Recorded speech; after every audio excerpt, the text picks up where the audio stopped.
안녕하세요 여러분, 도쿄한뮤직입니다. 어제 장은 역시나 무시무시할 정도로 오랜만에 엄청난 하락세였는데요.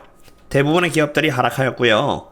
몇몇의 기업들만 보합으로 끝나면서 나스닥은 결국 여기 갭을 채우면서 2.9% 정도 하락했고 S&P 500은 무려 3% 하락을 하였는데, 참고로 여기 5,000달러대에 갭이 여전히 남아있기 때문에 추가로 하락할 가능성을 남겨두고 있는 상태입니다.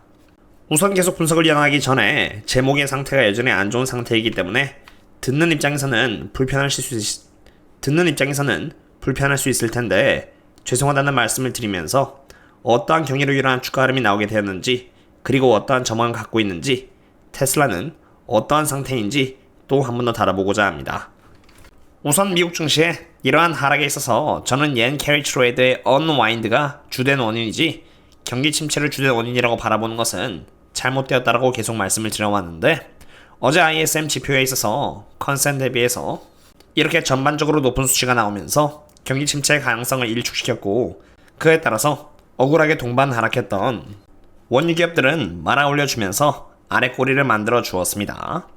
우선 옌 캐리 트레이드의 흐름을 보시면은 여기 일반 차트는 달러를 엔화로 나눈 차트이고요.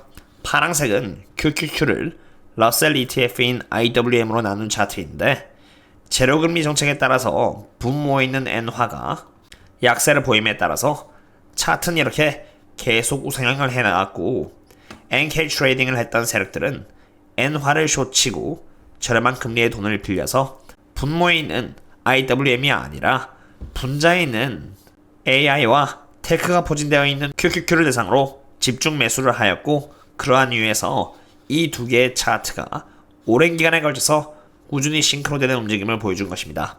그러나 일본 중앙은행에서 금리를 인상시켰고요. 금리 인상이라는 것은 이제 제로금리가 끝난다는 것으로 미래에는 점진적으로 금리 인상을 꾸준히 하는 것을 의미하는 것이기 때문에 엔화의 하락에 베팅해서 숏을 친 입장에서는 엔화의 강세가 달갑지 않기에 던져버리기 시작했고, 그 과정에서 엔캐리 트레이딩으로서 매수를 했던 QQQ 또한 매도를 함으로써 주가는 이렇게 함께 하락한 것입니다. 이미 테크주는 고평가이기에 기대 수익률이 낮은데 금리까지 인상이 되면서 엔화가 강해지는 만큼 엔캐리 트레이딩의 매력도가 떨어진다고 보시면 됩니다. 참고로 엔캐리 트레이딩을 했던 세력들은 엔화를 숏 쳤고요. 그와 동시에 에너지 섹터 또한 숏을 쳤는데요.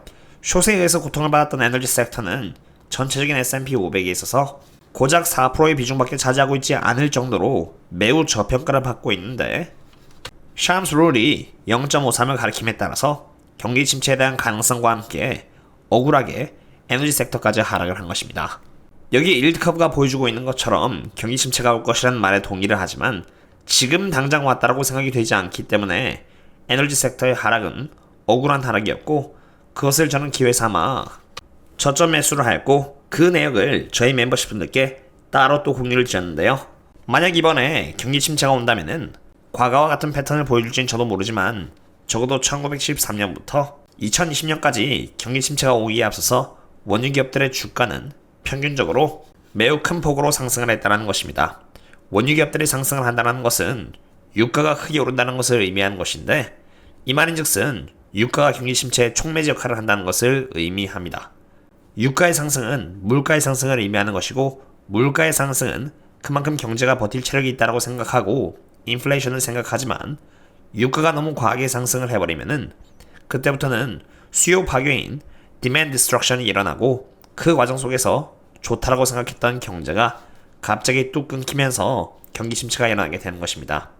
그로 인해서 원유의 수요가 급격히 하락하면서 유가가 하락하고, 유가가 하락하면서 원유 기업들의 주가는 세게 이렇게 하락하는 그런 흐름이 잡히게 되는 것입니다.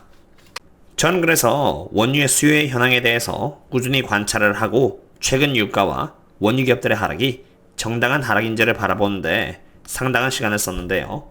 제가 전부 다 공유드릴 수는 없지만 원유 재고량은 이렇게 꾸준히 하락을 이어나가고 있는 상태로 경기 침체의 조짐이 보일 정도라면은 지금 원유 재고량은 이렇게 급격히 하락할 수는 없습니다. 이렇게 상승은 했겠죠. 원유 쪽이야말로 경기 침체에 매우 민감한 자산인데, 지금의 원유 재고량은 이렇게 상승하고 있는 추세도 아니고 몇 주에 걸쳐서 꾸준히 하락하고 있으며, 심지어 여기 22년을 이렇게 제외하고는 올 타임 로우에 있을 정도로 수요는 강하고 공급은 약한 상태입니다. 게다가 추가로 며칠 전 엑소모빌의 CEO는 어닝콜에서 원유의 수요는 계속해서 레코드 레벨에 있는 상태로 원유 측에서의 수요는 문제가 없다라고까지 말을 했습니다. 만약 유가가 과거의 흐름과 같이 폭등을 했고요. 그로 인해 수요 파기가 일어나서 경기 침체가 일어났다고 한다면 충분히 납득을 할 수가 있는데 옌 캐리 트레이드의 언와인드에 더해서 실업률이 허리케인으로 인해 0.2%가 더 추가된 4.3%의 수치로 인해서 경기 침체 이야기가 갑자기 등장해서 하락한다는 것은 제 입장에서는 잘못된 원인에 따른 하락이며 일반적으로 잘못된 원인에 의해 하락이 일어나면은 시장은 다시 수정을 하기 마련이기 때문에 저희 멤버십분들 상으로는 오히려 하락을 기회로 삼아 억울하게 하락한 기업을 상으로 매집했음을 이렇게 공유드린 것입니다. 하지만 그렇다고 해서 테크주가 억울하게 하락한 것은 아닙니다.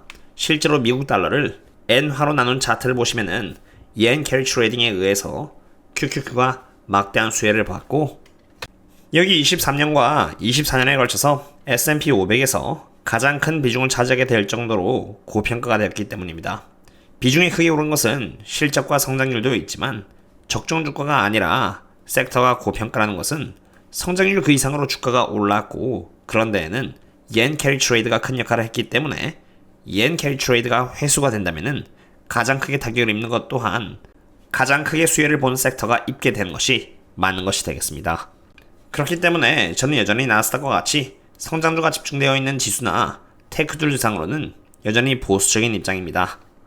지금 나스닥은 RSI 30을 갱신하고 있기 때문에 단기적으로 반등할 수 있는 여진이 있으나 옌 캐리 트레이드의 언와인딩은 아직 끝나지 않았고 여기 JP모건에 의하면은 여전히 절반 정도가 남았으며 제가 저희 멤버십 분들께 매번 업데이트 드리는 모멘텀을 추종하는 알고리즘 매매 세력인 CTA의 경우는 물량들을 많이 제법 이렇게 정리하긴 했지만 여전히 마찬가지로 바닥까지는 절반의 물량 정도가 이렇게 남아있다는 것을 볼 수가 있습니다.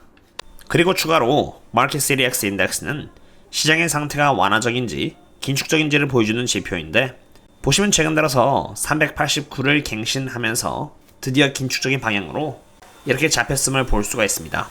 지금까지는 꾸준히 완화적인 지표를 보여주다가 이렇게 장대의 양봉이 나타나면서 긴축적으로 방향이 틀어졌기 때문에 단기적으로는 시장이 상승할 수는 있겠지만 이 추세가 다시 강력하게 깨지지 않은 다음에야 이 추세는 긴축적으로 이렇게 이어질 것이고 긴축적인 방향이 잡히기 시작한다면은 주가는 하방을 받을 수 있기 때문에 저는 여전히 보수적으로 시장을 바라봐야 할 것 같습니다.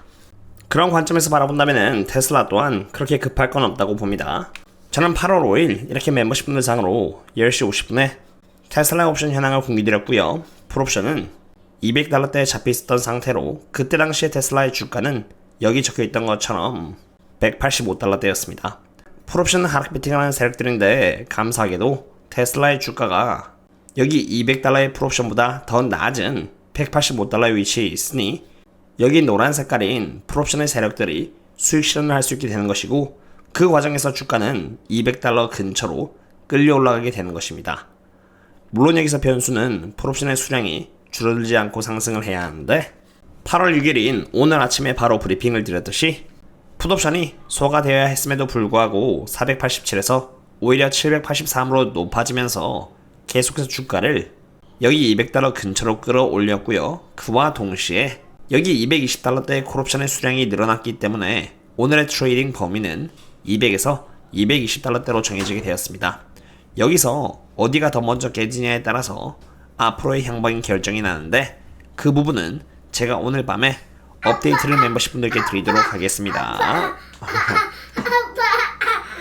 옌 캐리 트레이드는 여전히 끝나지가 않았고 CTA의 매도 물량 또한 여전히 남아있기에 보수적으로 봐야 한다고 보고 있고요. 추가로 S&P 500의 경우는 여기 5,000달러대에 갭이 있기 때문에 더 하락할 수 있는 만큼 조심해서 나쁠 건 없다고 봅니다. 우선 저희 경우는 테크 쪽은 보수적으로 보되 에너지 쪽은 불리시하게 보고 있다고 말씀을 드리면서 오늘의 분석을 마치도록 하겠습니다. 그럼 다음에 또 만나요. See you later.